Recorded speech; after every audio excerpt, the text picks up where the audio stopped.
Selected वजीर आजम की Washington DC में भी वही तकरीर थी जो अगस्त 2014 को डी चौक के कंटेनर के ऊपर खड़ी होकर की थी।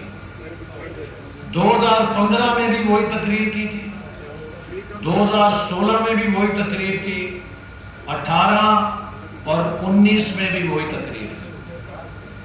कराची बिजनेसमैन के पास जाएं तब भी वही तकरीर है, कौमी असेंबली में खड़े हों तब भी वही तकरीर है, चीन की कम्युनिस्ट पार्टी के स्कूल में तकरीर करें तब भी वही तकरीर है, इंटरनेशनल इन्वेस्टर्स के सामने तकरीर करें तब भी वही तकरीर है।